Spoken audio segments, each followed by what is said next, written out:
Milo, is that you? There, I think I got it.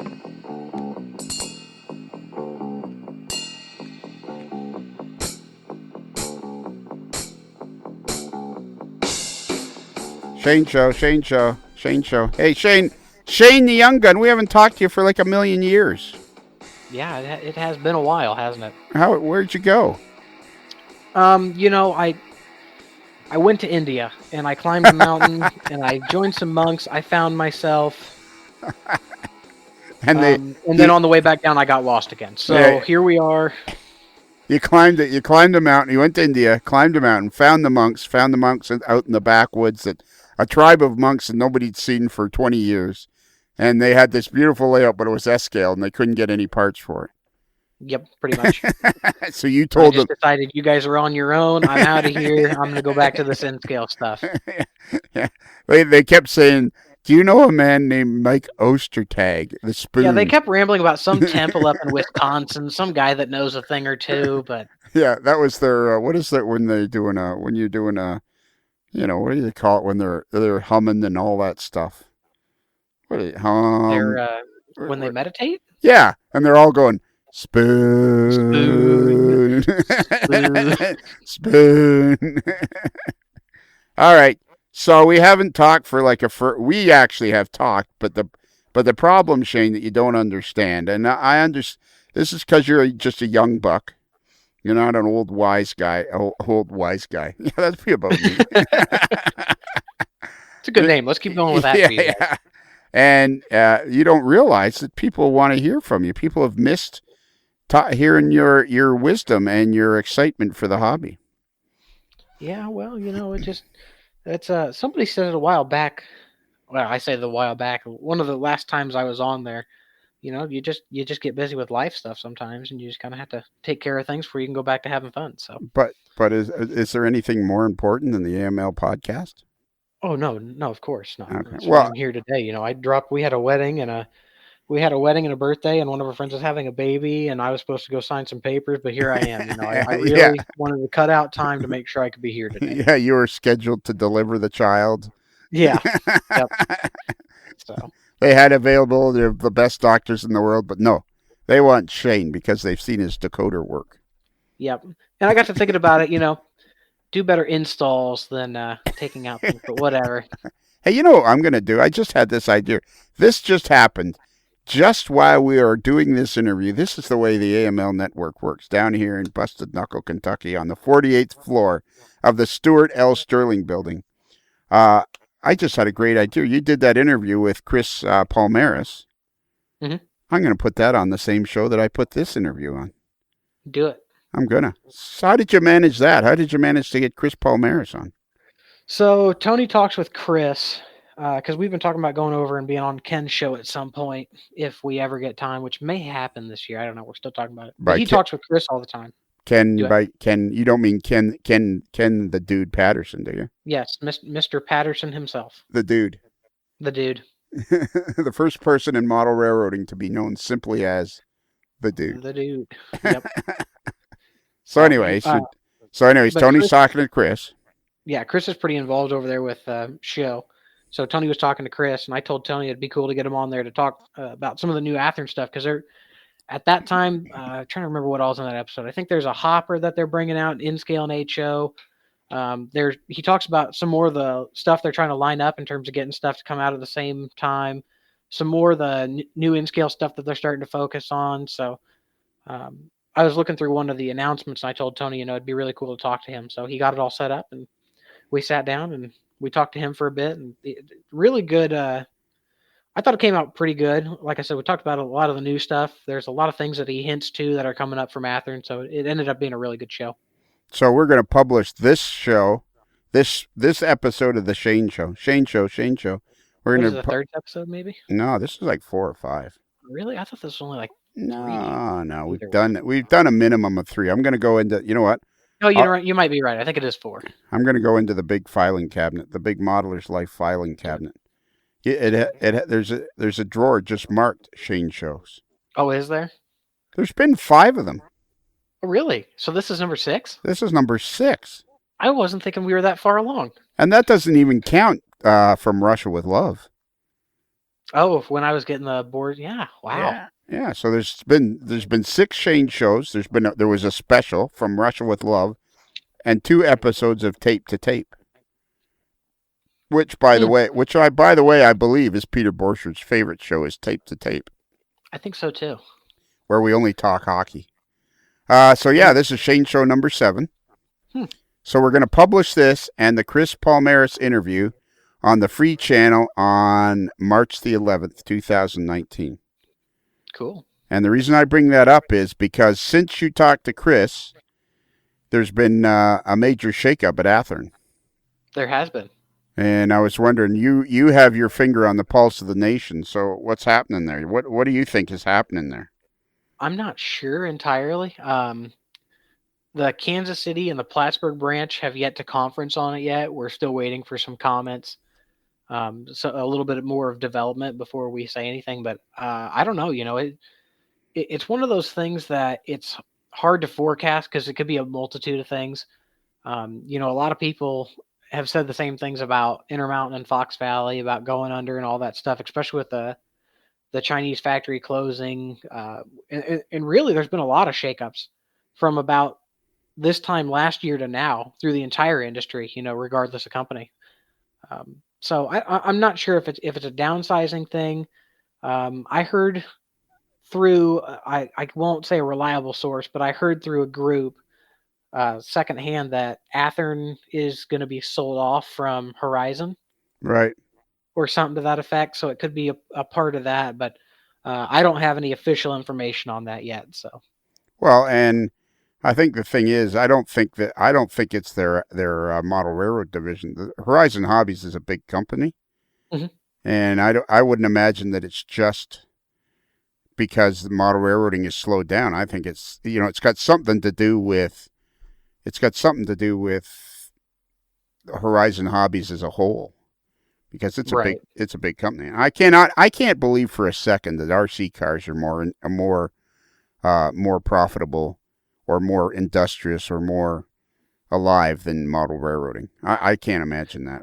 You say that, but here in Kansas City, we've got one of those Hobbytown USAs down the street from us, or from me, and I go down there for paint if I'm in an emergency situation, if I can't get to a train shop. But that shop has about a shelf or a rack about chest height, maybe 2 or 3 shelves, and it's maybe 12 foot long or so with train stuff. But it's literally 2 stores that they blew the wall out of RC cars, RC planes, and kit stuff, car kits and truck kits and bus kits and other stuff like that. And then the back area is all paint and weathering stuff for that. But just the community that is around that hobby town. And I didn't know, but apparently one of the guys I went to high school with also does RC cars and is kind of in that same group. Somewhere between the guys that race them and then the guys that do the off-road crawler stuff, which is actually pretty cool. Yeah, it's cool. It actually is it's a big community, but I think it's another model railroading community where if you're not inside of it, you don't ever get to really see how big the community is. Yeah, like exactly. Like I think I don't know which hobby's bigger, but I can't imagine that it's that much because I just don't see. I know there's some RC car guys around where I live, but it doesn't seem like it's crazy big, any bigger than model railroading. Anyways, what are you working on right now? Right at this exact moment? Yes. Well, I've been working on a lot of things lately. I'll give you the last week's worth of stuff. How about that? All right. So, going back 7 days ago, we were finishing moving into the apartment. Oh yeah, you moved. Yeah, how come you moved? Did your mom and dad finally kick you out? No, we just stretching room. Okay. Just need a little stretching room. Your own the place. amount of train stuff I have is it's kind of enough to justify. So we got a 2-bedroom, so that way I got a train room and we also have somewhere else to sleep. And I guess my biggest thing is we just had so much stuff packed into my room and her room that it really just made sense to get more space. And right. I always talked about not wanting to rent, but the housing market is so insane right now. We decided we'll just wait it out for it to crash, and then we can get a decent house cheaper, and then go from there. Because it's like I was telling her, you really only get that buy low, sell high chance once on top of whatever else or whatever other equity money you put into it. Right. So I feared that if we bought high, I would have to hope the market either A comes up to where it is now, or B, the money I put into it brings it up to what it is now and we break even. And I just don't have to worry about that on our first house. Yeah, that's cool. And I'm not too concerned because I got a feeling you could take pretty much anything and turn it into something pretty nice. So that'll all work out. So, anyways, you're living with your mom and dad. You're 22 years old now. Which reminds me, I didn't send you anything for your birthday. No, but you asked me for $5 so you could get me something real nice. I did. That's true. I did ask you because I wanted to get you something. like I love that. Yeah, I always, whenever I send that to anybody, I always think of that thing in Christmas Vacation. Yeah. So here, get you something real nice. Crack yourself up, do you, whenever you see that? I just As you click post, you just giggle to yourself a I'm little bit. giggling away.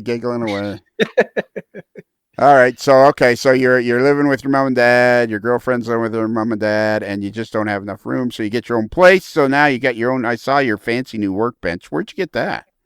It's just a piece of racking. You can go to any Menards. I don't know if a Home Depot would have it, but Menards has this racking. You can get either a rack already in a box, or they sell these individual pieces so you can build your own. So I got a 24-inch deep by 6 foot wide. You just get two uprights, and I bought 7 of these cross beams, enough to do 3 shelves, and then one across the back. That way, it didn't shake too much. And then we just cut MDF to deck everything out, and I'm real happy with it. That's pretty slick. And what's the light you got in there? That's a 5K, 500 or was it 5,000 lumen LED shop light that really needs a cover because it's outrageously bright. But you can see this thing from damn near the moon, really. It looks like you could burn your eyes out with that thing. Well, I tell you what, you come in here at night, if you don't turn the actual room light on and you just flip that on, you'll blind yourself for a second. It's almost worth getting a military guy to put in the corner to yell flashbang out right before you pop that sucker on. All right. So what were you working on when I called? What were you working on today? What are you working on today? So before you called, I was finishing up some SD45s for a friend of mine over in St. Louis, Justin Sobek. Does a lot of custom painting. If you want to see any of his work, you can go to, Cedar Summit Models on Facebook. He does some fantastic work. He's done 2 units for me, including a Burlington Northern Heritage unit, which was a Fubi, but I thought it would look pretty slick. And he's working right now on a UP GP40-2 number 9990 for me. So I told him I'd trade him electrical or some install stuff for paint. So he had a Denver and Rio Grande SD45 that needed a Mars light, then a UP SD45 that needed a beacon. Okay. So you're fixing up that stuff. What's it called again? What? Let me check and make sure. Yeah, make sure you're getting that right. Because I typed in Cedar Summit Models and I didn't get nothing. I got nothing. Now we should put in try Cedar Summit Customs. He must have changed it. Cedar as in CEDAR? Yep. All right. Cedar. This is always my favorite part of the podcast where it's me typing. People are driving down the road and it's me typing. Cedar Summit Customs Facebook. There it is. Cedar Summit Customs Facebook. And he does some fantastic work. Like I said, he's painted numerous things for me, and you can just scroll through there and see a lot of the custom work he's done. He's done almost the entire fleet for John Percy's Buffalo and Pittsburgh layout. Really? He's done that BN Heritage unit. He's done all kinds of other cars, passenger cars, and locomotives for some guys over there in St. Louis. He just does really good work. That is so cool. And so how do you think he got started on that? Any idea? How'd you meet him? How did you meet him? I met him. How did I meet him specific? I think him and I were in a group together, a railfan group here around Missouri. And I think I met him over at John Percy's. I think he was over there dropping off locomotives while I was weathering cars one night, and I got to talking to him. So how Uh, and is he a young guy like you or an older fella or yeah, what? he's a little bit younger. No, he's a little bit older than I am. I bet you I think he's 30 something. He's got a boy. So He's four how, or 5 or 6 maybe. so how did he end up in the hobby if he's a young guy? I don't get it. I think it was his dad maybe or something like that. There are so many people in this hobby. This hobby is going to explode. I don't care what happens at Athearn. I don't care who gets laid off.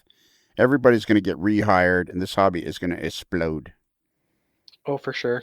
Ben, he's got a Burlington Northern caboose on here. What a beautiful paint job. Do you think that must be HO scale? Oh my God. Let me see which one here. He posted it on January 18th. Burlington Northern. What a beautiful job. Uh, Now I should be talking to him, shouldn't I? yeah, I would interview him. I can get you set up with him if you want. Yeah, set me up with him. Yeah. Set me up with him. How long did you talk to Chris Palomarez? How long is that interview? I think untrimmed it's like 55 minutes, but there's Really? a good chunk on the front and back that needs to be trimmed off. So I bet it's probably closer to 40 to 45 maybe. So it is like just you eating potato chips at the front and the end or something? No, Tony was finishing a story with Chris. You'll hear it when you go to edit it. All right. Tony was finishing a little bit of something he was telling Chris when I started the audio recorder, just because I was trying to make sure that all of my levels were good before we took off. Okay. So I mean, man, this stuff that's another guy. See, that's the problem with this hobby.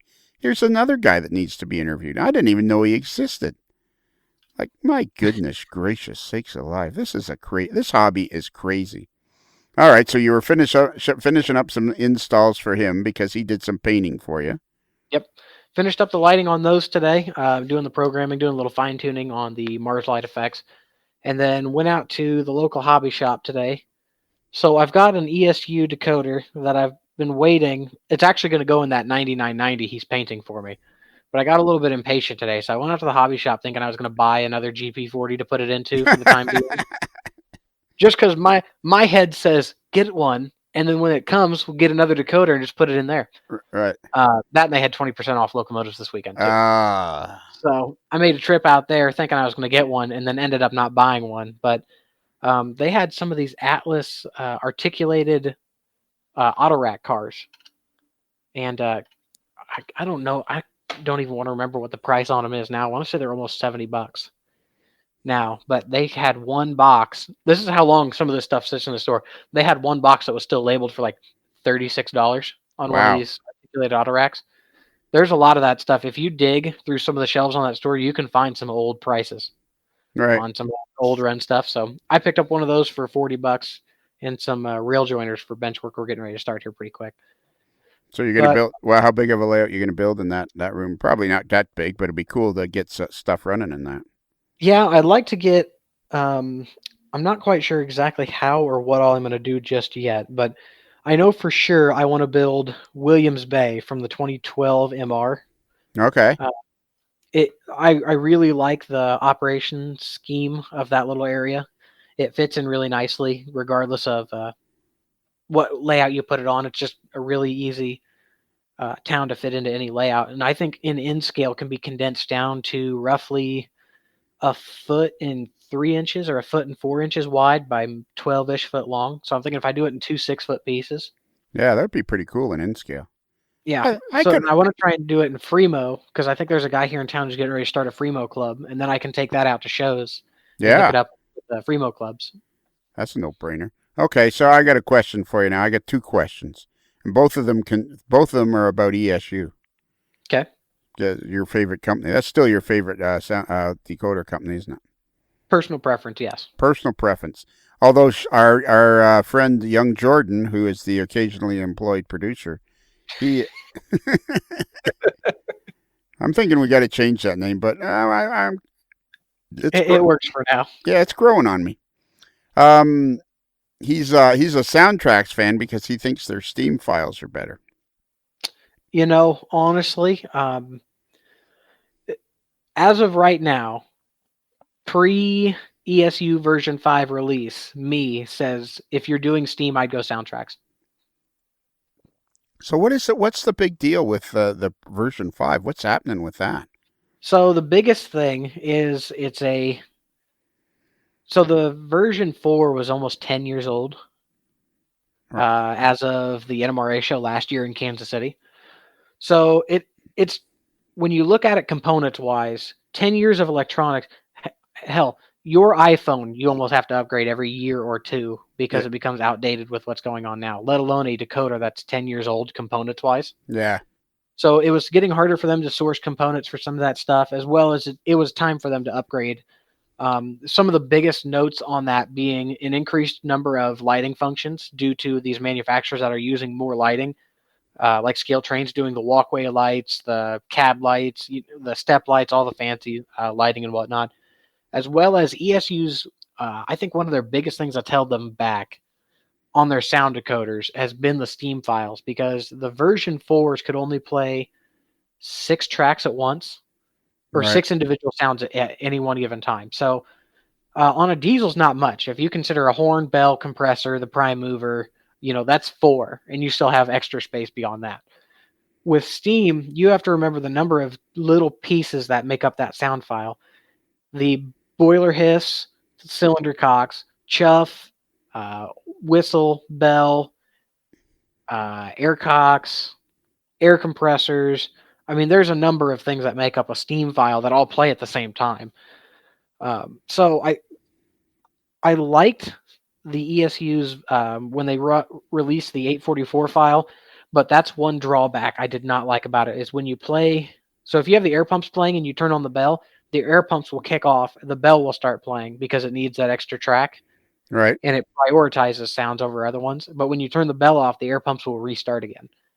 So that's something that's kind of held ESU back, especially in their Steam decoders. Now, the version 5s, they said, I believe, plays 10 tracks at once, as well as has a beefier and higher quality audio system built into the hardware. So the sound files will sound even better coming off your speakers. You know what's This is, go ahead. no, I was just gonna. I think you should finish because I think you were gonna say something way Oh, more intelligent than I was. I was just going to say we have yet to see this though, because they were supposed to be released the middle of February, and we're now into March, and we haven't heard anything more than it's just been delayed. So Yeah. So I mean, I was just. I'm on the ESU page now, and I'm looking at their products, and I'm looking at the Loke Sound number 5.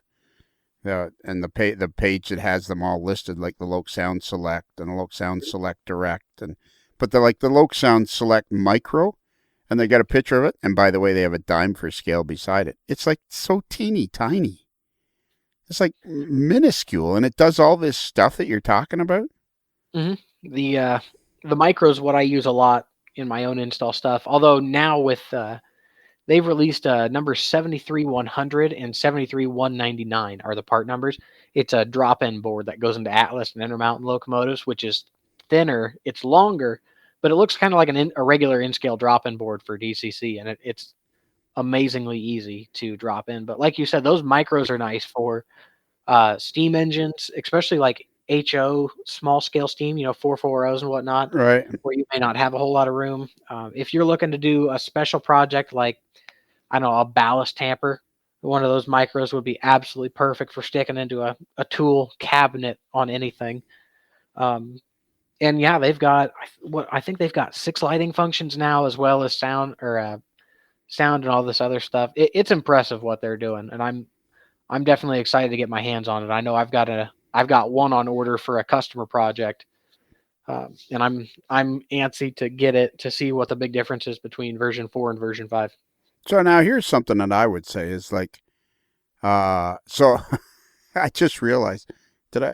So Bruce and I, Bruce, the moderately agitated mailboy, and me, we installed JMRI on my iMac, and just for fun, because I wanted to see what JMRI was like, and we used Martin Jenkins. He has this Sprague Pi thing. I don't know what it is, but anyways, Mm-hmm. Bruce seemed to know, and we got it all going. And then the decoders, the locomotives we had, the decoders were so old. I think they're older than you. When I was about to tell you the story, I realized they're so old. They're probably older than you. So really, all they do is turn the lights on and run the locomotive backwards and forwards, and you can do speed steps, and that's about it. Right. So then Bruce goes, you need to. They actually came up on the list of JMRI decoders as Wangro, and like Huh. Wangro was before NCE. That was the company that kind of morphed into NCE. And so Bruce goes, "You need to get better decoders, and so we can play with them more." So then he said, "You need to either get Shane, the young gun, or Kaylee, Zhang to install new decoders." So what decoders would I get? Should I wait for the number 5 to come out, or can I go ahead and do the 4? You can get 4 if you're not doing Steam. I would say you're safe to go ahead and get 4 now. Version 5 is supposed to have some really cool braking effects and some other stuff with it, but if you're not looking for anything overly fancy, you could get away with a version 4. But the version 5s are supposed to be, like I said, it's supposed to have a better sound system, be able to play more sounds. There's supposed to be more sound files released too. So depending on the locomotive, I Right. can't say what sound files are coming out here, but I know they have a big list of sound files that are supposed to be released in the next few months. So That tails up a lot of files that have been missing for a while. so you could have a small layout. You can have like a 2 foot by 12 foot layout in either HO or N scale, and just have a. If you get it built up, some structures, get some cars on there. You can have a ball because these locomotives now are so uh, varied in what they can do, like the lights and the horns and all the stuff carrying on, and then you get your proto throttle, man. You can have a ball just with a 2 foot by 12 foot layout. Oh yeah, just the few hours I got to spend with Scott Thornton and those guys, the first show I met him at out there in St. Louis.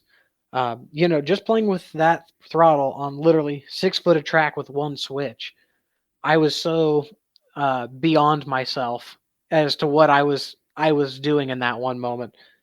But yeah, like you said, when you get a small industrial area together, like that Williams Bay thing, if you get a chance to look at it, Right. uh, with one guy with a proto throttle would be easily an hour and some of entertainment for just one guy sitting there moving cars around, getting them over to the short line interchange yard, working the industries that are there in Williams Bay.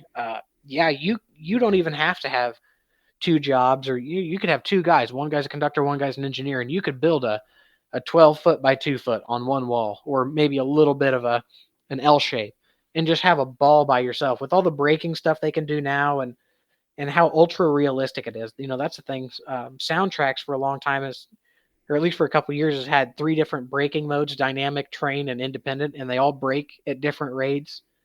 ESU is supposed to be coming out with the same kind of thing with different braking modes here with a version 5. When you look at, a lot of people were pretty happy when they just had momentum in their decoders, let Yeah. alone all this, the run 8, the coast, the dynamic brakes where the prime mover actually comes down and then back up to, notch 4 or 8 or whatever.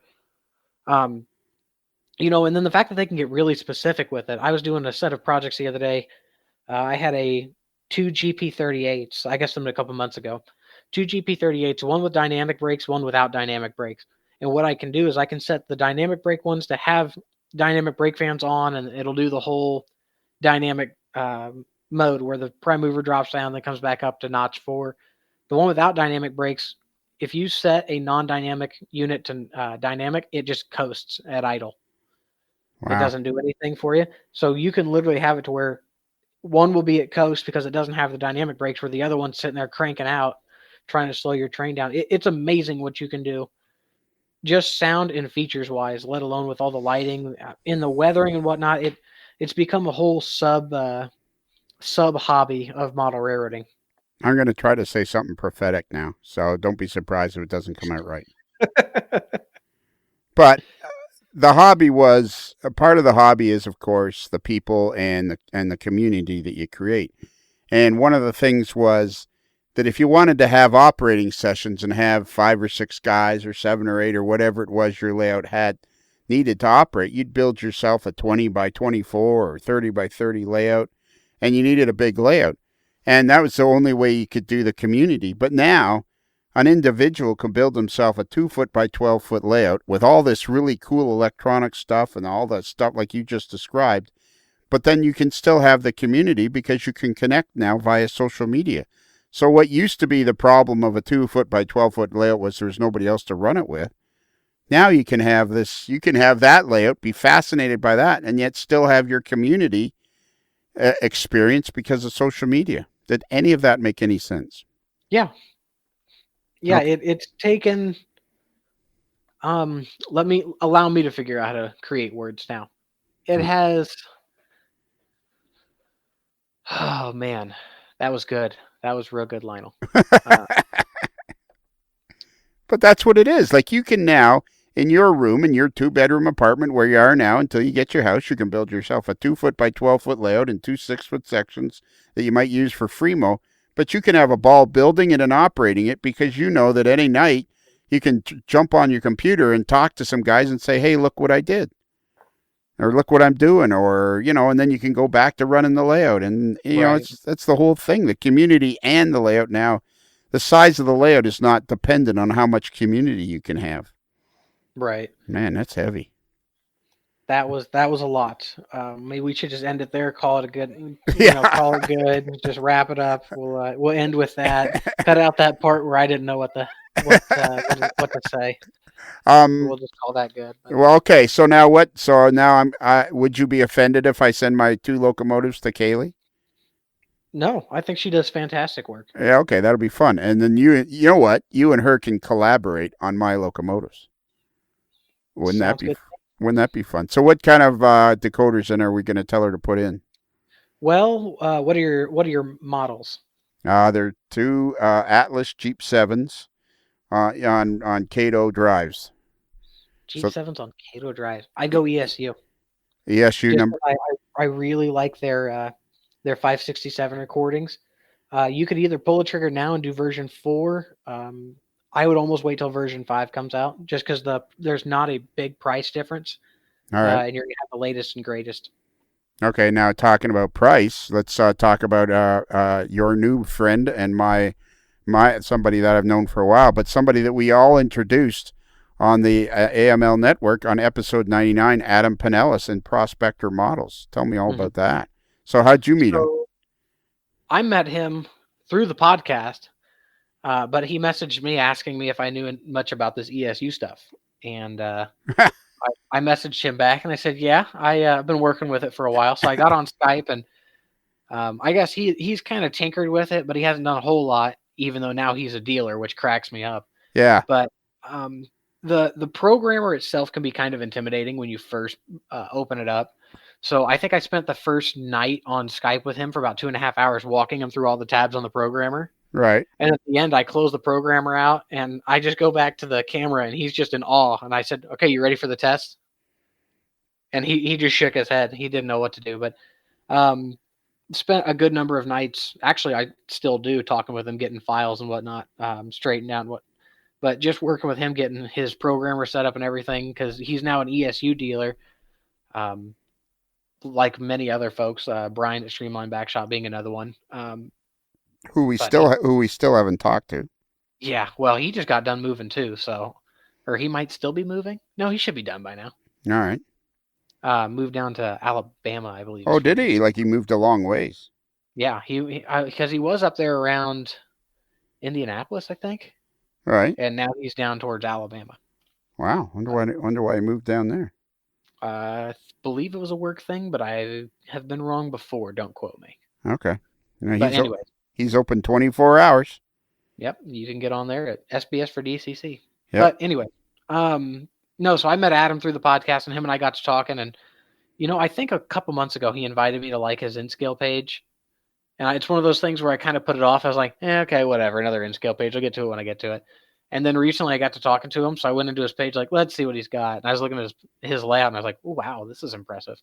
Yeah. So I guess I've known him for longer than I say. I just have never talked to him much up until recently. I've been helping him with ESU stuff, and well, about half of our calls now is ESU stuff. The other half is just comparing what we've been doing lately. He works on a lot of really cool projects between his in-scale stuff. He's got large scale out in his backyard.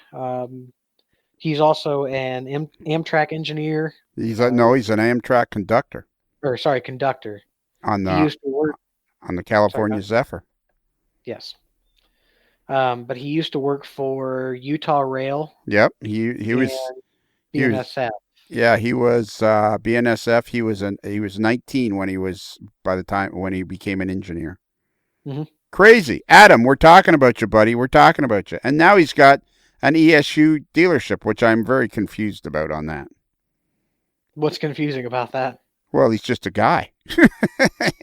Now he has an ESU dealership and he's selling ESU stuff at rock bottom prices. That's right, folks. How do we do it? Volume, volume, volume.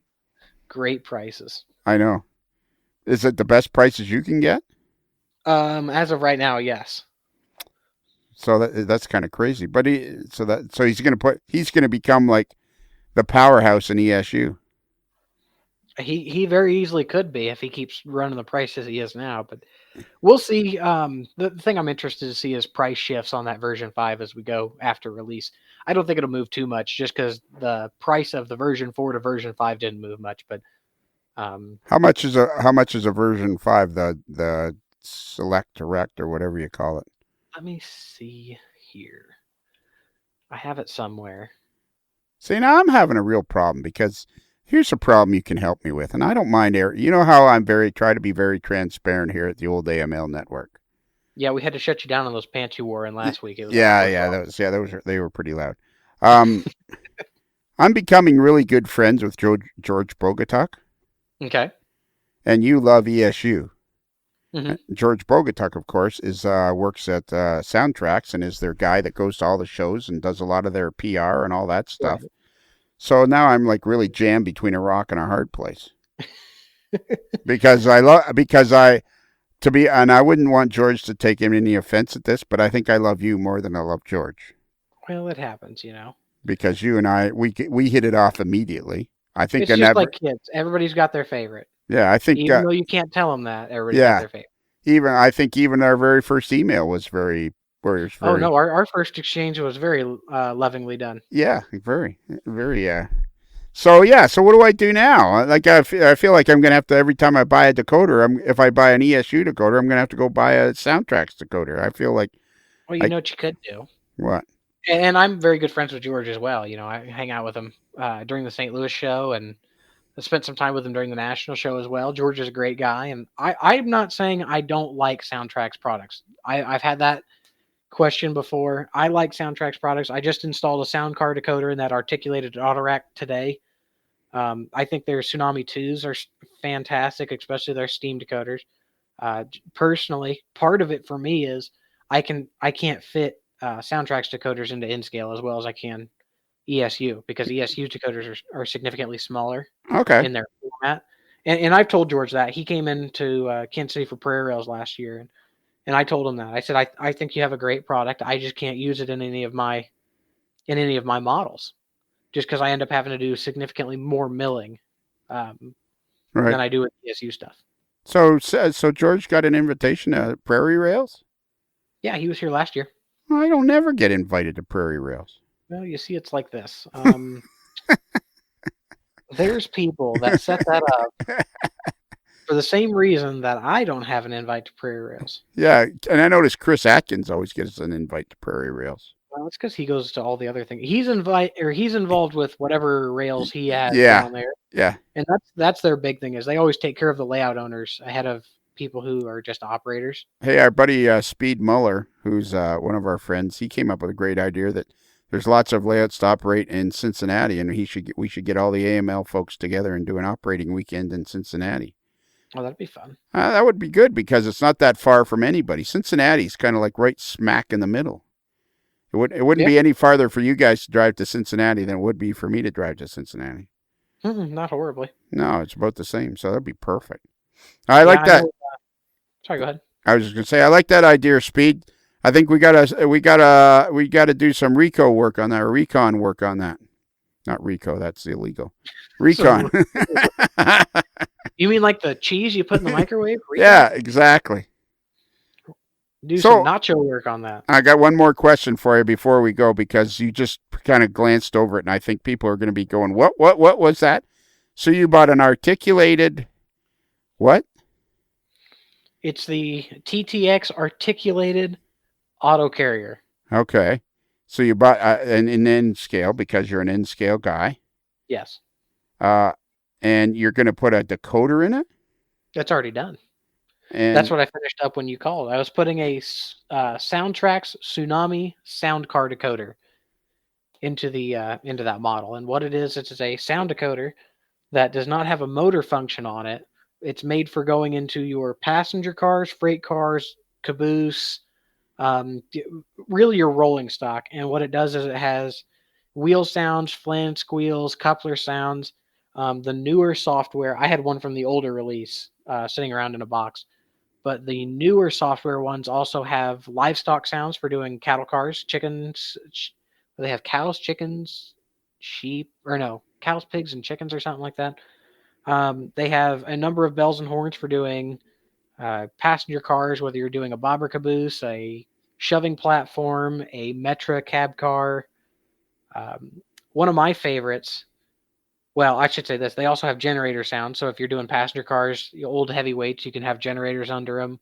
Or if you're doing a refrigerated box car, having the refrigeration unit running every so often. One of my personal favorite effects is they have a flat spot effect, which you can set to sound like that one of the wheels is flat spotted as it goes by. wow. It's a pretty fun decoder, especially when you get two or three of them in a train. It brings a lot more to the table. So how do you set that up then? So you set it up.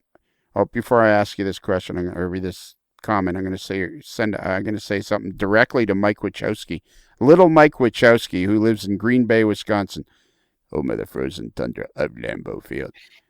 Little Mike, I agree with you 100%. I learned more from this podcast than I think I've learned in model railroading in the previous 35 or 40 years. This is crazy, man. I don't know what we stumbled onto here, Mike, but this is crazy because I'm learning all. So how does that work then? You put in the decoder in the articulated car somewhere, Mm-hmm. and then how do you control the sounds? Like, is that do you just set it and leave it as the trains starts to, like, it only works if the train is moving or what? So the decoder itself runs off track power, so you'd have to put feeders of some sort on your axles, and then you hook up that decoder, and then it's just like any other regular decoder. You can either set the consist address to match the locomotives. So if you had a unit train that never gets broken down, you could set them all the same. You set your momentum. You set how far the flat spot is on a full wheel rotation. You get everything set just like it is. You could also have it as a separate address and or MU it in your system. It's just like having another locomotive in a consist. It just doesn't have a motor to it. Right. So if it's in a unit train that never gets broken up, once you start up the train and pick the number for the train, it starts doing what it's supposed to do while the other ones do what they're supposed to do. Yeah. That's So you would go spectacular. through. So if you put it in a tank car on a unit tank train, so you would set the decoder to the same address as a locomotive, but you would turn off the bell, the horn, the refrigeration generator sounds. If you wanted to, from there you could set the flat spot sounds, and then you just adjust how frequently that flat spot comes around and hits. So if you had a smaller diameter wheel, larger one, and then once you get all that stuff set, you just call up that address, and once you crank it up and it starts moving forward, you'll hear all those sounds start playing. Wow, that's so cool. And you know how I don't mind being the dumb guy. I'm quite happy to be the dumb guy. I happily accept that role as the dumb guy. I don't. What's the point of an articulated auto carrier? Because it's just, I mean, there are only usually two pieces, right? Like it's not like the well cars where there are usually 5 units. Right. No, it's usually two separate cars. Um, I'd love to tell you I understand the reasoning behind an articulated auto rack, but I don't Okay, at all. all I right. just know I still see them in Kansas City every so often, so I can justify putting them on my layout. And the Atlas ones have a complete continuous opening through the entire car, Wow. which makes room for the decoder on one side and the speaker on the other. So that's very exciting. Hmm. And what you say still, did they stop making them? I don't believe they make them anymore. I could be wrong. I've never done much research on them, Okay, so that all right. that'd definitely be something you'd have to You maybe know, call up the Googles on. you know what? We will get one of our listeners will now write in. I know one of our listeners will write in and tell us all about it because we are always happy to have our listeners tell us. We are hungry for knowledge all We the time. we are hungry for knowledge. Oh my God, the AML network, hungry for knowledge. Little Mike Wachowski, take a picture right now where you are and put on there, we are hungry for knowledge. In shrimp. In shrimp. I'm typing this in now. Articulated car carrier. And let's see what comes up on the Google. Car transporter. Articulated car transporter. There it is. Wikipedia. Articulated vehicle. It's permanent, semi-permanent. Pivot joint. Auto rack. Let's see here if this works. Let's see if I come up with anything. Nah, I can't do it. I can't do it. I can't imagine there's any huge benefit because it's not like you could put a car over the articulated spot. You'd crush No. that sucker. Yeah. Make it a little bit tighter than it was before, but Yeah. I don't know. Like I said, I've never been able to figure out. I wonder sometimes if it just reduces the number of doors and drawbars in between, but Yeah, it could be something like that. All right, we're going to stop talking about that because we sound like we don't know anything. well, And wouldn't that just be too inconvenient? Sorry, everybody, we don't know what we're talking about, but we started a podcast and you're still here. Yes, and but we did know what we were talking about when we were talking about putting the decoder. When you were putting the decoder in the articulated car carrier. You exactly knew it, and so. How do you think you would run it? Would you run it as a separate unit, or would how time consuming is it to? Okay, you've got the articulated car carrier in your train, so you really have the option of whether you want to turn the sounds on or off. Right. It's kind of up to you. I've always thought it'd be really cool to get a bunch of these done on a switching layout because there's a magnet or a little reed switch in the decoder. And if you wave a magnet over it, you'll actually hear the handbrake set, and it takes it out of consist without having to unemu it. So it'd be really cool if you had like a 12-foot by 2-foot, like we were talking about, with one switcher. And then as you go and pick up these cars that have these decoders in them, you wave a magnet over and you take the handbrakes off. Then you move them to where they need to go. Then you wave that magnet back over and put the handbrakes back on, and it'll quit making the sounds till it again gets the reed trip switched. But that way you could have your own switching layout with all the cars that make sound and all the flat spots, and you don't have to ever unemu. Now on a big layout, I would leave these in a unit train where they're never going to get broken up because they're one of my things is I hate MUing at an operation session. That's why all my consists are set up with the same address. Right. And with that ESU, I can set the 7 function to alternate my leader. That's the way I always did it. Once I set my locomotive consist, they never changed. So that was you just dialed up the consist number and away you went. That's my thing. There's a layout here in town, and you literally have to sit there and pile all of your, if you got 6 locomotives, you have to sit there and put them all in and which way they're facing. And I think it takes a little bit away from an operation. Yeah, there's no need for that, I don't think, in model railroading. One last question, and then we're going to go because we got to get to the Chris Palomarez interview. So you said you gotta have electrical pickup. Did you do anything different? Did you put in a special wheel set or something? How'd you get the electrical pickup on your articulated car carrier? So this is not a method that I have. I would completely sign off on endorsing, but it's something I've done. So ESU makes a power pickup tab, and it works really great on HO because it's perfect size. I actually used them for the cab car I did in brass that's on my channel. But they're these it's a PC board with 2 brass fingers that go out, kind of like you'd see on a Kato passenger car or something like that. And they make it to where you could glue that to the truck. Well, they don't make them for that size and in scale. So what I did is I took a solid brass wire or a solid copper wire, stripped the insulation off of it, and then I made a hook on each end to sit on the axle. And then I flipped one set of axles opposite of the other. Okay. And then I put the hook around the axle. So what that does is that hook drifts and hangs on the axle, and that's how I get my power pickup. And then after I put them on the car, or I set one wheel set in and I put one hook on, and I put the other wheel set inside the hook and then set that wheel set in. And then I adjust those hooks to make sure it's tight to where it won't wiggle a lot, but not tight enough to where it stops the wheels from rolling. Right.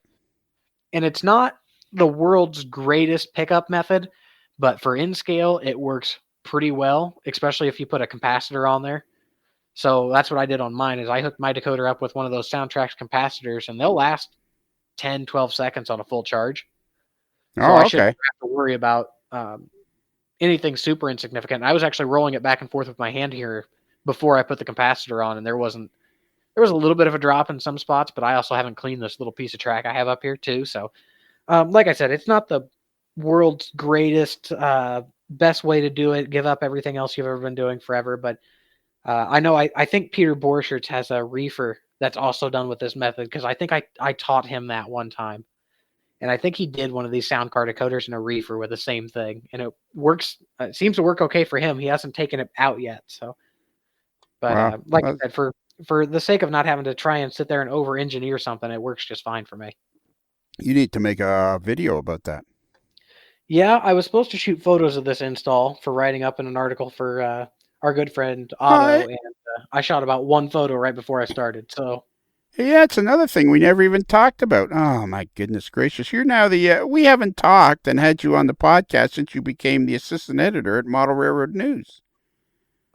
that is true too. I was getting ready to do a video here on my YouTube channel, so I'm thinking about doing a weekly video and just trying to do a video or pictures or whatever I'm working on during that week, kind of like a vlog type thing. I'm sure you've seen on Yeah. vlog, but it'd just be a model train vlog of what I've done that week, regardless of whether it's just sitting here tinkering on stuff. But that first video, I was going to explain who I was and what I've done, and because I've had a big break in between when I was putting out videos regularly and now, and Well, and you haven't it's been something. on the podcast very much either. I mean, you can't just ignore your fans. I mean, you can, it just doesn't work out well for It you. doesn't work out well because people are going like, "What's Shane doing? What's Shane doing?" And now we've done this whole hour exactly like you said. We killed a whole hour, which we weren't going to do, and we have barely even touched on the fact that you're now the assistant editor at Model Railroad News.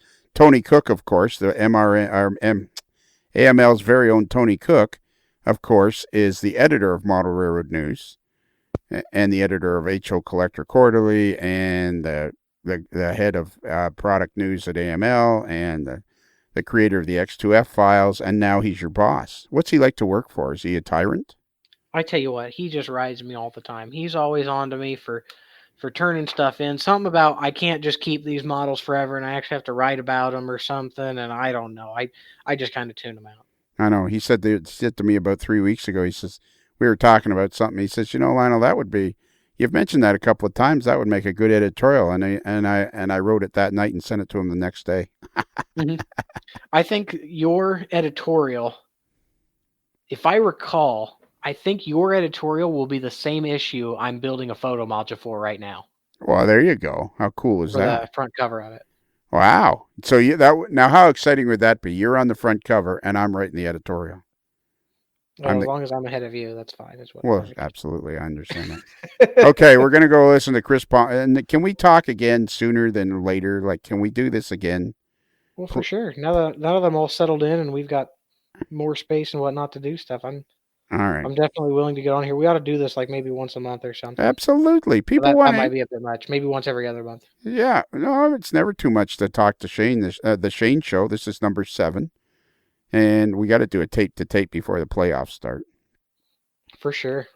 So I'm sorry about. Have to do that. I'm sorry about the Penguins. It's all right. At least we're not the Blackhawks. That's true. Or the Detroit Red Wings. That is also very true. Or the Ottawa Senators. Yeah. Okay, we're gonna go. Apologize to Tony. That's a lie. Tony's great to work for. Yes, Tony is a wonderful, He's wonderful. a fantastic guy, a fantastic friend, a great boss. An extremely knowledgeable, super friendly. He's a good guy. Tony is one of those people that you just can't help but like. That's the way I would describe Tony. He's just a good guy and a fun guy to have as a friend and all of those things. And he's very excited to have a young gun as an assistant editor, which is very cool. You're part of the White River Productions family now. Mm-hmm. Very, very cool. Very lucky. Yes, very fortunate. Not lucky. You proved yourself and you showed you what you can do, and he gave you the shot. Just don't screw it up. Right. Okay, we're gonna go do Chris Palomarez now, and your job is to say something, something, something. Go. Do you know what to say? Something, something, something. Go. Subway chime. Go. Oh, you were looking for the specific line. Yes. All right. Well, I'll tell you what. Subject. Oh man, No. see, I already messed that up. Wow. I am very out of practice. I'm sorry. Yes. Let's just wrap it up. Let's scrap this whole hour. Let's just throw this all away. Just go straight to Chris. Don't even none of this. All right, no messing around this time. Subway chime, go. Tony. Yes, sir. What's going on? Check it out. Lionel left the stuff on again.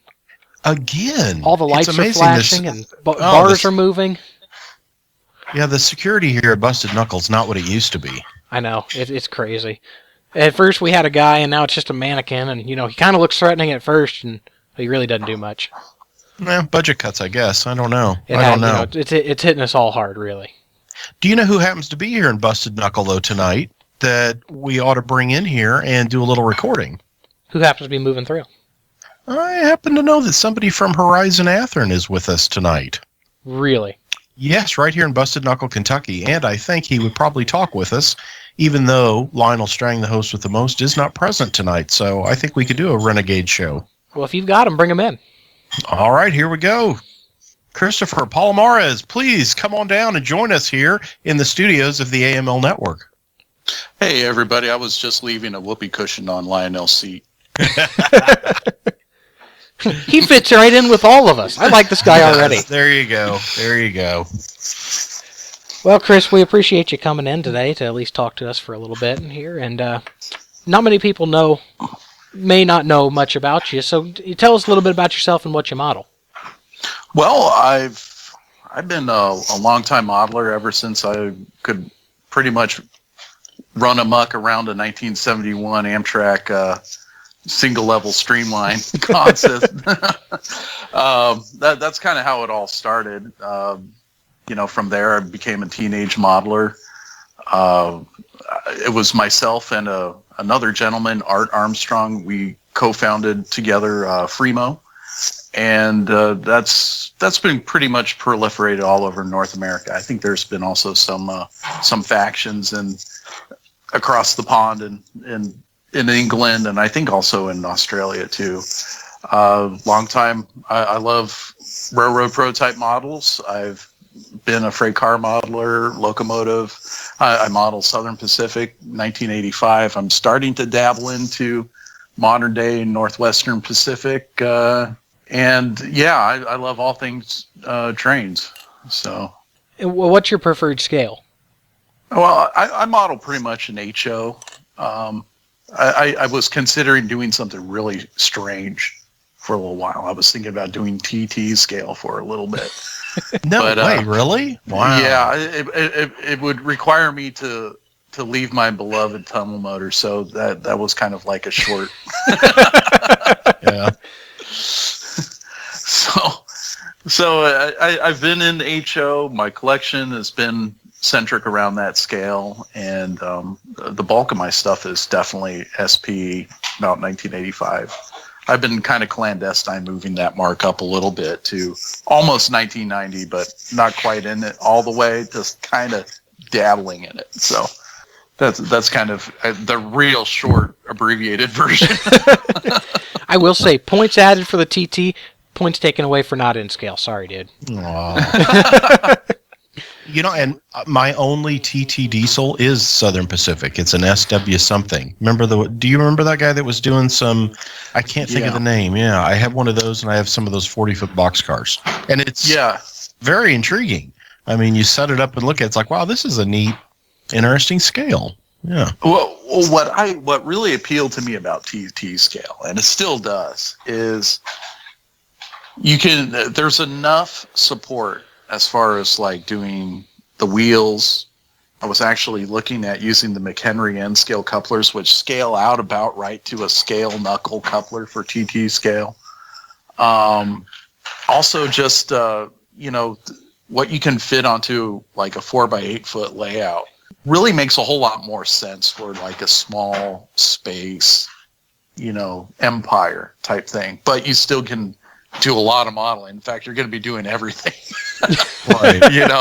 Oh, it's a great, that's almost like going in. Well, narrow gauge has gotten better lately, but it's kind of that if you really want to scratch build and don't want to be tempted by things, pick a scale like TT or whatever, because you're going to be making most everything. So. Right, exactly. And I was able to find some good wheels. I was able to find pretty close to 33-inch semi-fine scale wheels for TT, and like I said, the couplers, and 3D printing was at a point where it was coming in, and it was like, this might work out, but as far as my time goes right now, that's just not an option right now.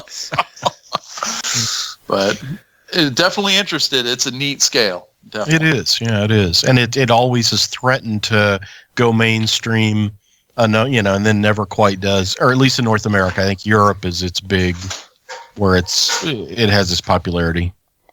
It's like that 1980s hair band that almost make it, but never did. Well, Chris, we brought you in for a couple reasons here tonight. We want to talk about some new products coming from Athearn, if you don't mind, if you got a little bit of time here.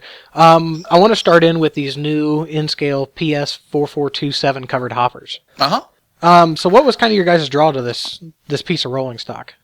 Well, it's one of those pieces of rolling stock that it started off in the mid-'60s, and gosh darn it, you can still see it. So you're looking at coming up 50 years of operation, different paint schemes, different opportunities. I mean, even if a car wasn't owned by a particular railroad, that railroad pulled one of those cars in their train pretty consistently at some point every year, every month. They were just ubiquitous to sort of bulk cargo.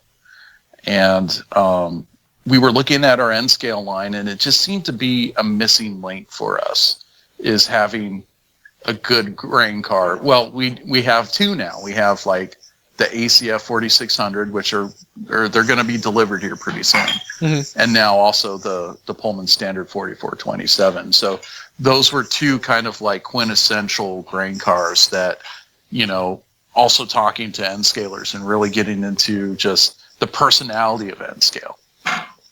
We felt like we wanted to give a freight car that could be used in a unit train, a grain train, and manifest trains, and switching. It was just a very versatile car to offer in N scale. I will say I'm very impressed with the wide array of road names, from MRL to Santa Fe, BN, Chicago Northwestern, Union Pacific with the Shield, Wisconsin Central. I know that some manufacturers have the tendency to just kind of focus on all East Coast, all West Coast. It seems to be a good mix here of stuff you could go with. Yeah, and there we have a lot of research just kind of built up from taking photographs and things, and just looking at just the leasing companies and the grain elevators. This is why I'm saying, even if your railroad that you're interested in maybe didn't have a PS 4427 on its roster, it might have served a grain elevator that did. Right. So, or it might have leased some of these cars, so these cars are just so common. On the road names that you're going to do, I see the Northwestern and the Pillsbury look like they'll have separate placards on the side. Is that correct? That is correct. For the logos? That's nice. Yeah, they'll have the logo panels, and that is something that we do in HO that we're rolling into our N scale line. Will any of this be featured possibly in the future as part of the Prime to Grime series? Oh, absolutely. We're kind of, we don't initially offer Prime for Grime cars from a brand new release. We kind of build up some anticipation for it, and then trickle it in whenever it's kind of convenient to the deco tooling, the different pad printing and things like that. If there's similar enough stuff that kind of give you the basis for a Prime for Grime, we'll also add on the patches and then, fade out the paint and all that good stuff too. And then the prototype that you've selected is what, the Pullman Standard, the low side? No, the high side. It's the high side. One. There's two versions of it. The one, and when we say low side, high side, or high hip, as they say, that refers to the bay, or the amount of the three bays that you can see. Kind of the frame or sill moves up or down on the prototypes, and I think what the low side came out first, maybe, and then this high hip or high side is a mid-'60s prototype. Yes. I'm not really sure what the the difference or the what or why, because they're both 4427 cubic foot capacity, but I assume it's something with maybe loading or unloading. I'm not sure why there's a difference. Well, it's kind of like two siblings that you can't really believe they're related only by last name. And that's the exact situation going on with the 4427. The most distinctive thing about the early car is not only the low side, so the top of the trucks will kind of almost look like they're touching the sill, the bottom sill on the side of the car. It's also missing two ribs, sort of 1/3, 2/3 on the side of the car too. That's a distinguishing feature on the early one. When you look at the two cars side by side, you would be hard pressed to think that they're same cubic foot capacity. They look just so different. It is surprising because that, as you say, the rib side pattern, like that early 4000 and some of the others have kind of those blank panel spaces, and then that first 4427 had it, but then this one has that typical look of like the 4740 or 4750s of that later era. So yeah, it is odd that they're the same. But looking at them, you'd never guess. Just by the difference in the sill or frame line, and then again that the exterior post layout really makes them look like much different cars. And some railroads had the early, and some railroads didn't have the late. Chessie is a good example of that.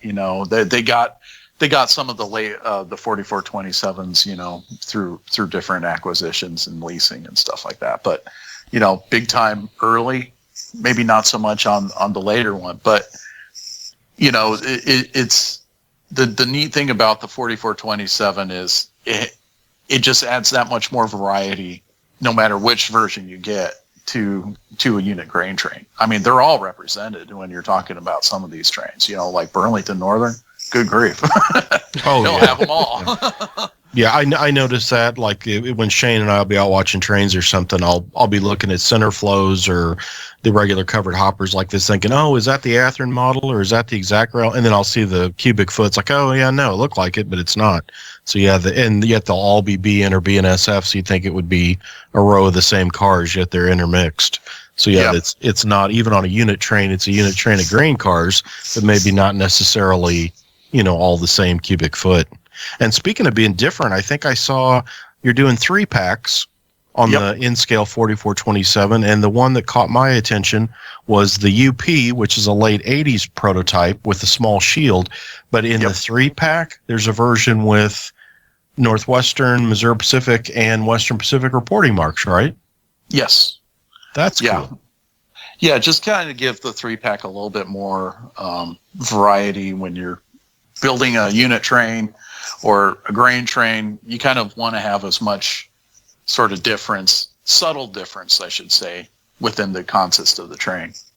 Yeah, and like Tony was saying, I was just looking at these BN hoppers, and God, I'd hate to tell you, but you see them regularly. Even the Santa Fe ones, you still see fairly regularly on unit stuff that moves through Kansas City.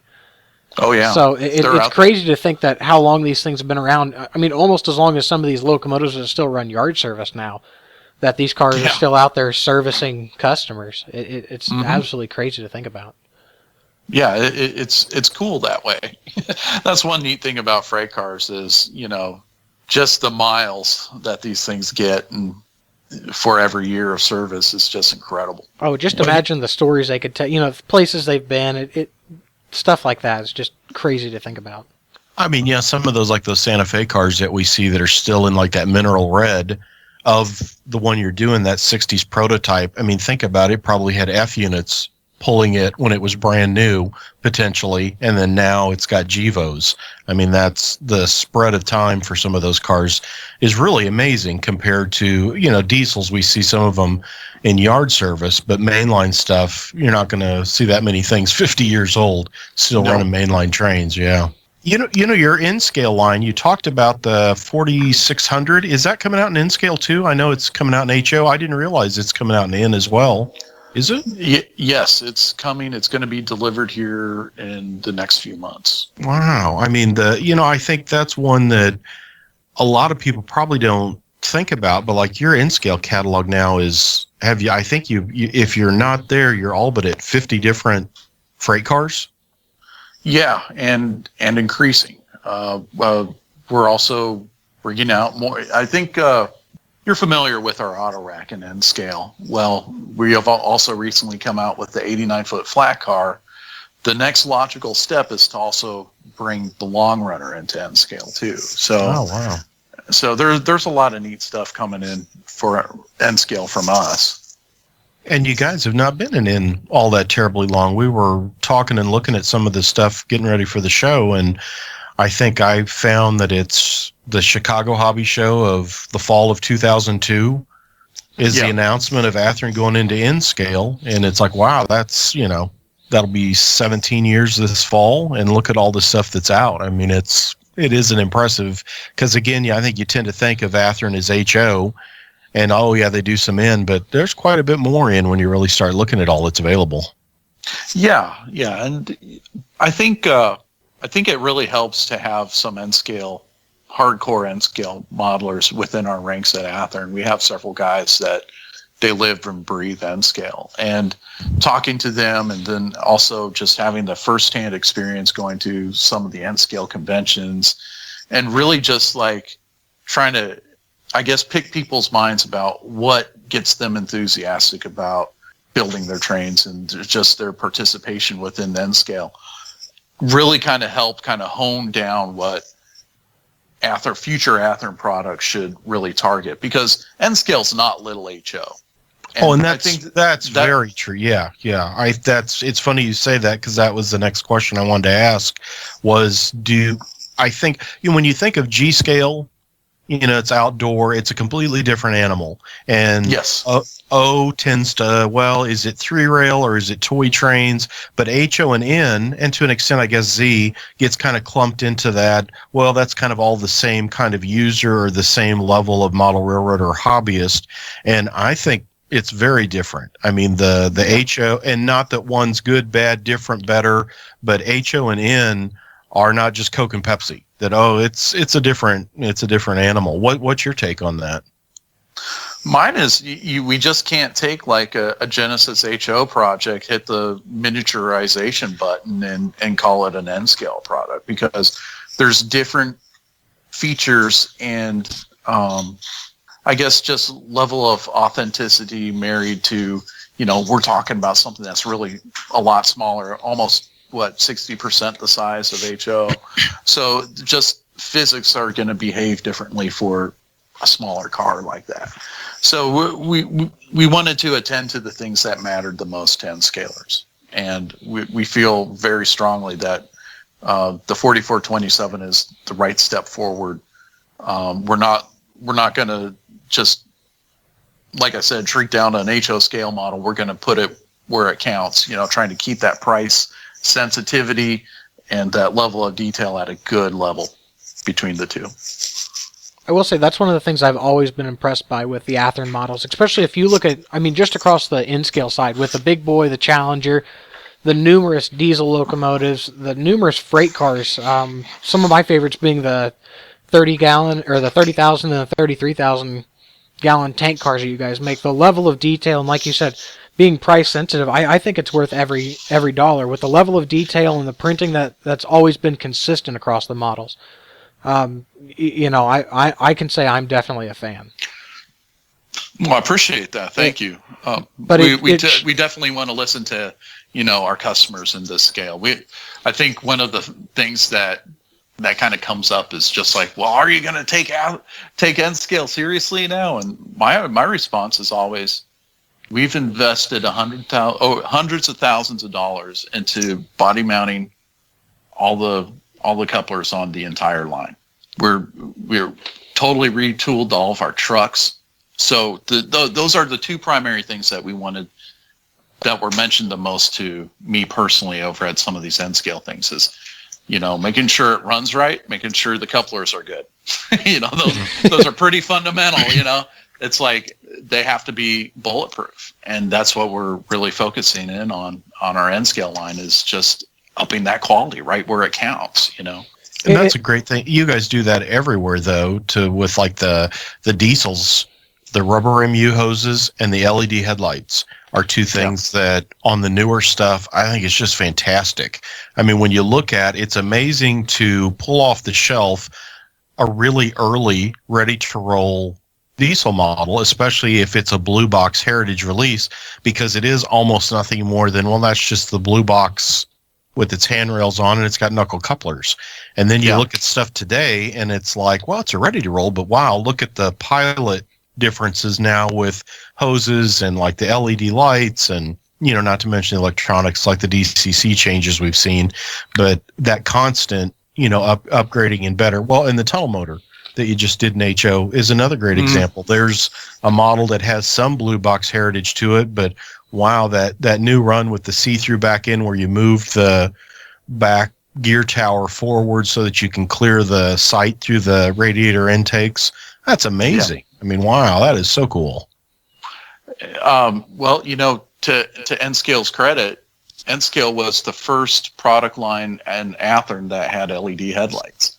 That was something that the HO Scale product line borrowed from N-Scale. Wow. So, yeah, I mean, we look more across all of our, across all the products. We want to also not only put out a good looking model as far as detail, but there's also, just the presence of the prototype that we want to capture in scale. And whenever we have that opportunity to kind of add a little something extra that, kind of gives you the, that sort of mass and just some of the essence. I think that's the better word, is just the essence of some of the bigger locomotives in small size. We'll go for it. Just the tooling now has really allowed so much more depth as far as like recreating some of these prototypes as models. And I think that shows up a lot that you guys care about these models too. It's not just that here's a hopper, go play or something like that. It shows that you guys take the time to get these little details right, and it makes a difference both in N-Scale and in HO. Well, I appreciate that. Yeah, I'd say a good 75% of us in Athearn are tried and true, like hardcore model train enthusiasts or just railroad enthusiasts in general. Of course, you have like some people in there that appreciate it, that maybe not participating in the hobby themselves, but they appreciate what we bring to the hobby as a company. So the staff at Athearn is pretty well rounded. We're always trying to learn more about it because number one, our passion's our business. Right. So. Well, do you want to go through some of your new announcements here? Some of the upcoming stuff you got? Let me pull up my headspace is already in like the next month. I've been working on the next month's announcements for the past 3 weeks. So let me go see what we have closing up here soon. The big thing is the rerun of the George Bush 4141. And is the Spirit of the Union Pacific coming back too? Both those get new runs? Well, the Spirit we just delivered. Oh, okay. It is out. All right. Yeah, it kind of came and went from Horizon. So they're in shops right now. Let me get back to the announcements here. Were there any changes done on it for the second run? I don't think there was anything on that Spirit that did. It had LEDs and rubber MU hoses the first time, right? Yes. Yeah. They're identical. First and second run are identical. One of the things that for the 4141, kind of going back to that, we really wanted to do something to kind of bring it to what most people saw, in December 2018. And we picked out a few small details that weren't done before. And that was the inverter cabinet, the black radiator fans. And I think there were just a few decal placements that were different from when it was introduced to 2018. And we're doing the 2018 version for sure. So wow, that's a first time, never been done before. I'm not sure if the other manufacturers picked up on some of these subtle differences from when it was introduced to now. But we're doing the current version. It's going to come with a commemorative box, LEDs for the first time. So 8-function decoder for the first time. That's something that's right now proprietary to Athearn, is the Soundtrack's 8-function decoder, Tsunami 2 8-function decoder. Mm-hmm. And correct me if I'm wrong, you're also doing the units that tailed both the 4141 and the 1943 in those consists, correct? Yes and no.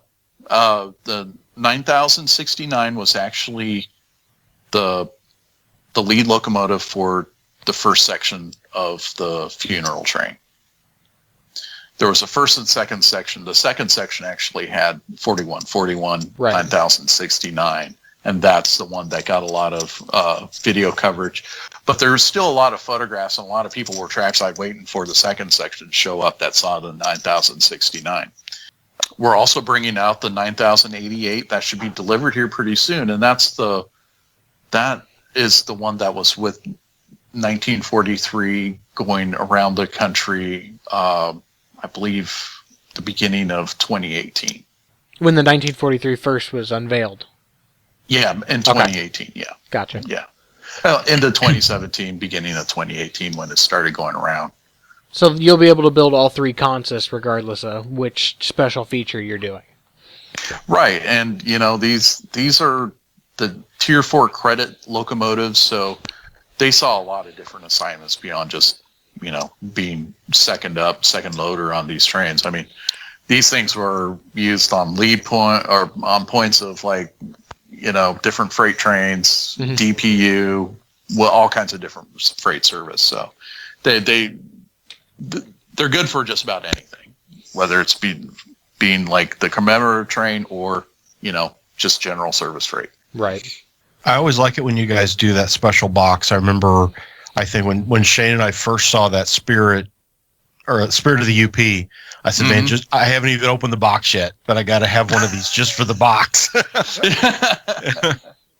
The box was a nice touch. I think that we kind of hit a chord with that. So we were looking at like the Norfolk Southern stuff. It's like, well, yeah, we got to do 911 with a similar box. It's like a similar themed box.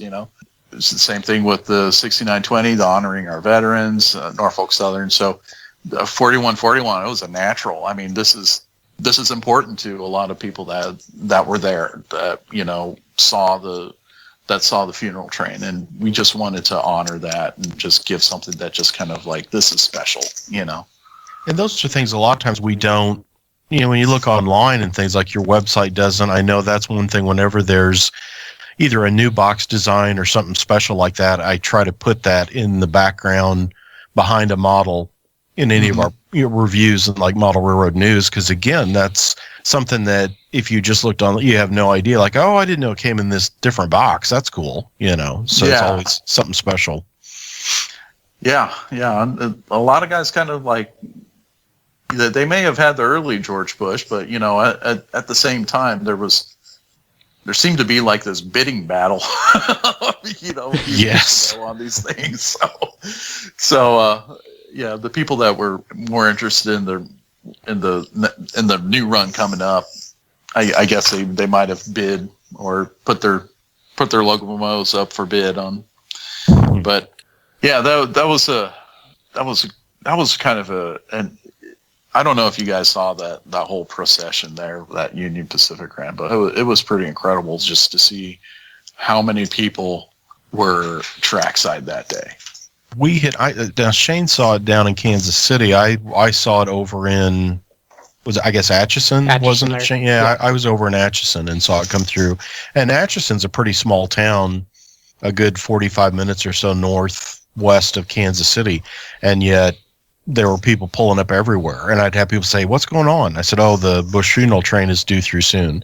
And yeah, there were people all over the place. It's surprising how that word gets out. I laughed at somebody saying, years ago I would see this like in Trains magazine or Rail Fan and go, "Oh man, I wish I'd have known about that. I'd have gone over there." And now, you will see Facebook postings or, stuff on what's going on. So it's like, oh, hey, I can get over there. That's like, happening tomorrow. So that is neat. My favorite part of that, even though, my condolences to the Bush family. That was extremely sad, but the relationship to the train kind of united everybody together. And I think one of my favorite vantage points of that train was actually from the side of the locomotive going down the track. They were doing like a YouTube live broadcast of that, and you could watch it in real time. For straight down the side of the locomotive cab, 4141 in the foreground, just a ton of people all around it. It was amazing. I was just glued to, that channel all day.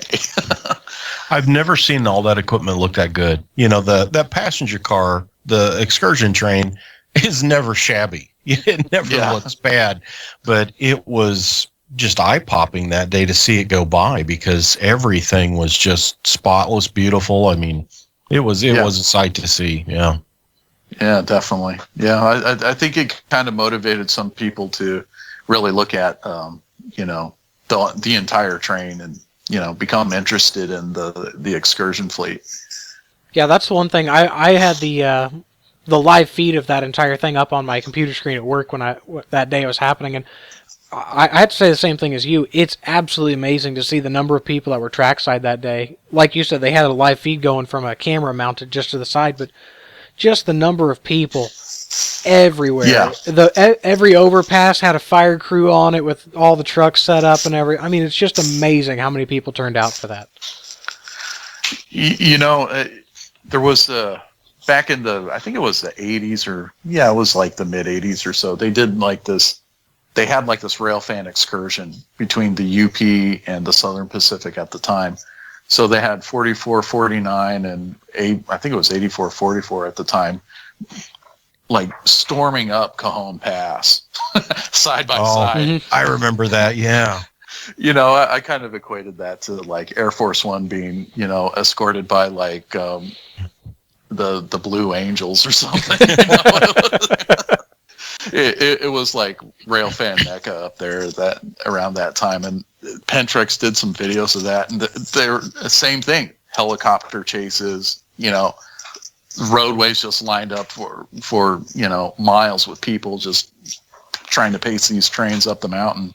Wow. So it's kind of cool to see that continue on in 2018. Just the enthusiasm is there for the hobby, and that's exciting. That is very cool. Yeah. Hey, switching gears on the 53-foot reefer trailers that are coming out, did I see that you're adding the new skirting or deflectors? Is going to be an etched part? Yes. Wow, that's cool. You see those all the time now. So what's that? Is that metal or plastic? That's HO, by the way, because I don't think I said. Yeah, the HO refrigerator, 53-foot refrigerator vans. Those are going to have like an etched metal eco wing that goes along the bottom, kind of between the landing gear and the wheel hub. That was actually, I think we've done that before on the actual DuraPlate. I think that was the last time we did it. Was like on DuraPlate. Okay. But no, we're looking forward to bringing those out. The Prime intermodals. I had so many requests for those things, so glad to bring it out now. And then you've got more intermodal stuff coming for HO and N, isn't that right? Yes. Well, for N scale, this is kind of a big deal here. We're taking all of our HO containers and coming up with an equivalent in N scale for them. Wow. Our entire line of containers is going to be in N scale. Yeah, every 40-foot, 20-foot, 45-foot, whatever we have, it's going to be in N scale. So we're going to have some first shot samples of our N scale containers over at Springfield, and we'll be displaying that. And also, there's a new low cube body style container in HO too. That's the 40-foot. What's the vintage on the 40-foot? Is it contemporary? I always get confused with some of the. How does that work if they go international Are they 20s and 40s? And then if they're here on land in the U.S. or North America, they can go up to 53. Aren't there some kind of just general rules on that for containers? Yeah. There's all kinds of different restrictions for containers depending on roadways, railroad rules all through Europe, stuff like that. So they have just a pretty diverse group of sizes for international containers, starting at 20 foot, 40 foot. I think they're even going up to 45 foot in some cases. But it is true that 53 foot makes it a domestic van. It could be either a truck trailer or container. The max size right now is 53. I'm sure that could go up again, Right. Welcome 57 footers, And just looking through the announcements, Inscalers can get ready with the Husky Stack well cars coming out this December as well. Yes. So now we have a load for those Husky Stacks, which I'm really happy to report. Instead of just hauling sailboat fuel all the time. You can only haul so many of those before you start. But yeah, we're excited to be able to kind of unite those product lines between HO and N-Scale. A lot of our intermodal stuff. Keep an eyeball out for more things like that. And then I saw on the Norfolk Southern, I started collecting those different, like the Red Main, I think was announced, and then how many are there? There's like a couple of gray ones. There's red. There's yellow. Right. And you're doing those. That's in the HO line in the Athearn Roundhouse on the C44-9W because it's similar to the Norfolk Southern prototype. Those are such awesome paint schemes, and it's neat that you guys are doing so many of those. It's another sort of, I hate to use the word because, there's a lot of people in our hobby that kind of hear the C word, which is collector, and then they run away screaming thinking that, it's a put down, but it's not. It's really not. There's a lot of Athearn collectors, and Tony, you kind of turned me on to exposing that side of the hobby, which was great because I never really, as a modeler, I never really kind of considered that aspect of the hobby. So doing the same thing, kind of getting into the minds of the Athearn collector. We wanted to bring out a series of locomotives. Yeah, they're not 100% prototypical, but that's not the spirit of the new Roundhouse brand, the Athearn Roundhouse brand, which is, it's totally more about, just fun. We do things that are more inspired by the prototype. We just kind of want to make it a little more lighthearted, collectible for the Athearn collectors, and bring out some of our classic models in kind of a contemporary theme. I was just, I think, last night or the night before, I sent Shane a picture. I just bought that Northern Pacific SD50 with sound, and I said I bought this, and then I'm waiting for the Dash 9s in Great Northern Simplified Empire Builder, CB&Q Chinese Red, and then Southern Spokane, Portland, and Seattle. I'm going to have the entire Hill Lines family of BN railroads with these like 80s, 90s prototypes, for diesel. Yeah. And man, those are going to be awesome.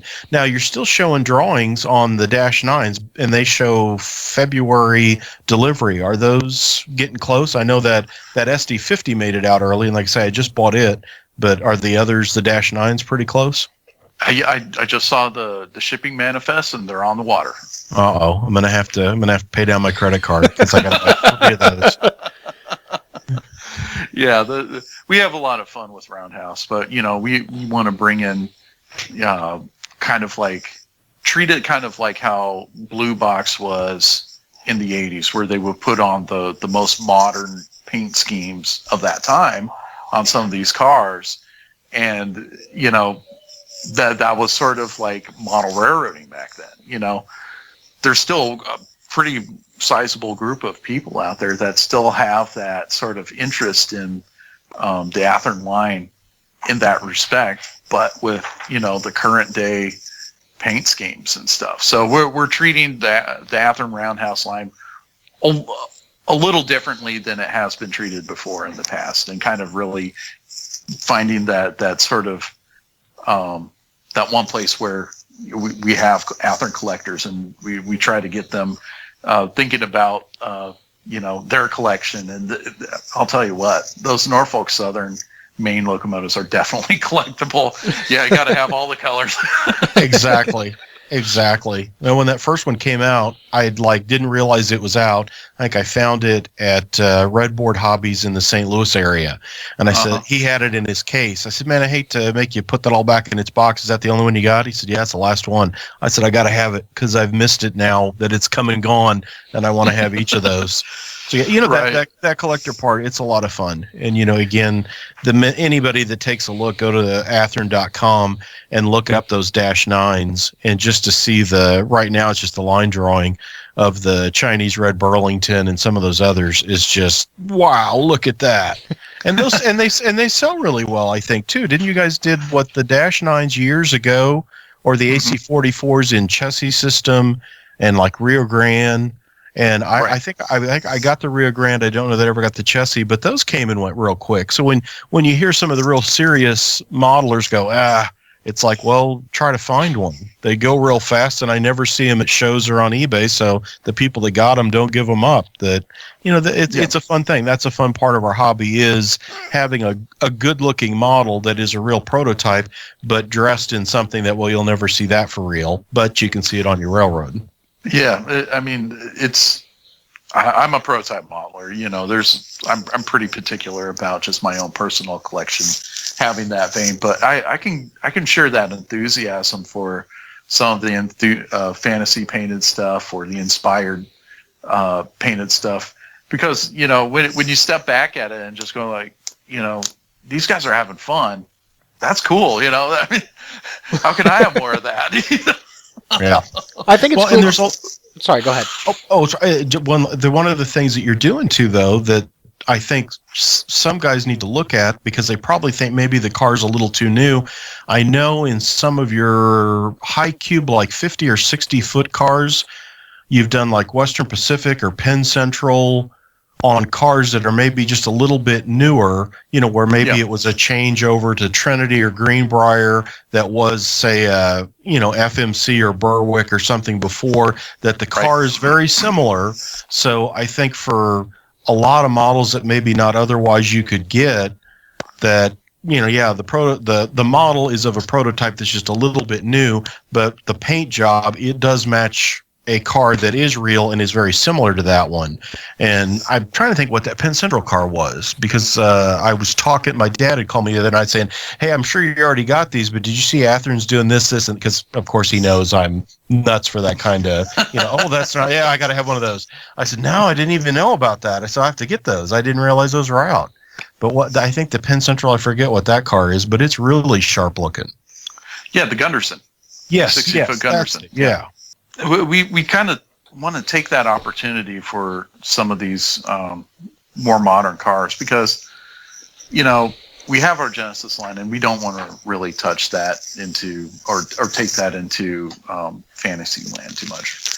But as far as like RTR and Roundhouse, we want to do it in kind of like an inspired sort of way that still has those distinguishable railroady type elements that just bring it into, hey, it feels like the Penn Central through and through, but it's on a Gunderson. There are people out there in the hobby that just, and they find that so cool, Mm-hmm. So I think it's cool that you guys take such a fantasy, or have such fantasy takes on these items, especially because I feel like you hear a lot from the prototype guys and the rivet count guys, but I hear it all the time. InScale is very lucky to have the InScale enthusiast group that does those fantasy type run cars, the special run stuff that they do regularly through different manufacturers, and that's where we get a lot of those fantasy paint scheme locomotives, fantasy, special load stuff, flat cars and other whatnot. One thing I hear from HO guys is they just don't have that kind of fantasy stuff to say. So I think it's cool that you guys do that, because it does fill that gap of those guys, like you said, that collect or are wanting those fantasy or those special paint schemes. Yeah.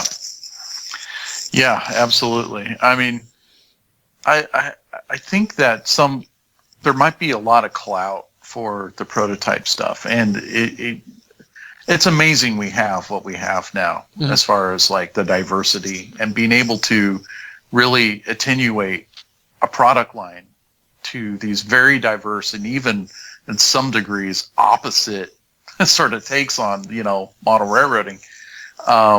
To be able to actually do that from one company is pretty incredible. In the past, when the hobby was everything kit, it was pretty much like brass and some very boutique, I'd say, like resin kits that would do prototype stuff. It'd be like you open up the box to like a roller bearing models, and it was like a pile of sticks in there. And you just naturally put the box lid back on because you didn't want to lose anything. I saw the hobby go from that, as far as prototype model railroading, up to what it is now, and it just blows me away what we're doing now. So yeah, it is incredible. Yeah, but no, I enjoy. I have an appreciation for all aspects of model railroading, and being in this position at Athearn has really sort of opened up my eyes to just how many different ways there are to enjoy the hobby as it is, and none of them are wrong. Maybe they mix like oil and vinegar on the same layout, but at the end of the day, you just got to kind of stand back and just realize we're all among a group of guys that enjoy trains, and it's not something that you can. I don't know. It's come out from the hobby's kind of come from a point where you kind of kept it on the hush, and now it's more like in the open. And hey, it is what it is. This is great. Well, I think that's all I've got. Chris, do you have anything else for us while we're here? Not Anything really. else you'd like to touch on? No, I want to thank you guys for inviting me on, and don't tell Lionel anything. Just let him sit where. It's fine. Nobody listens to this stuff anyways. And Chris, to keep up with all your stuff, I know Athearn has a Facebook page, but can you not? Isn't there? How do you get on the newsletter? Because I did it so long ago, I don't even remember where you go to get the e-blast that shows your monthly new releases that you can get in your inbox. Is that off the website? Yeah, you go to athearn.com, and then you scroll down to the bottom of the page. And second in, you'll see this black box that says Athearn with the Athearn script logo, newsletter below it. And then underneath that, in that box, it'll say subscribe or news archive. And if you want to subscribe, just click on subscribe. It'll take you through the steps. I think it's pretty quick. And then you'll be kept in touch. We do a newsletter, an email blast once a month at the first Friday of the month. Well, Chris, we appreciate it. I can't speak for Tony, but I appreciate you coming on. And I'm glad to do it. It was fun to talk about N-scale and roundhouse for a change. Most of the time I get on podcasts and guys are just like, what sort of rivet patterns on the side of this freight car, and it's an alternating one, and blah blah blah. I'm glad to talk about some of this other collectible stuff, even though I'm not in the masses of that. I really appreciate guys Athearn's collections. I've seen quite a few, just going from Tempe, Arizona, out to St. Louis. There's another guy that has this massive Athearn collection, really cool stuff, and they just treasure some of their old kits and some of their built up older models and stuff. And it's really awesome to see that. Well, Tony, I think it's about time to wrap it up. You want to give out the email? Yes, if you'd like to drop us an email, you can do so. You can go to a modelerslife.com website, and there's a link there, and it's a modeler's life with one L in modelers, and that's at gmail.com. And, of course, we also have a Facebook page for Modeler's Life as well. So check out all those things and keep up with the fun. And the newest page for those who want to interact with the fans and other folks that are over there. Chris Adkins started us the Fans of a Modeler's Life YouTube or Facebook page as well. That's right. I'd forgotten about it. Awesome. Yeah. So if you want to go over there and interact with other fans off the page, there is a separate page for the fans of the fans. Well, I think that's all the time we got, Tony. Thanks for meeting me here, and thanks for tracking down Chris. I appreciate it. Awesome. Hey, we'll do it again sometime. Yep, we'll catch you all later. Alrighty. While in Busted Knuckle, guests of a Modeler's Life podcast stay at the Casa del Sol Motor Court and Inn, where late-night dancing at the Rumba Room is a magical event to be experienced.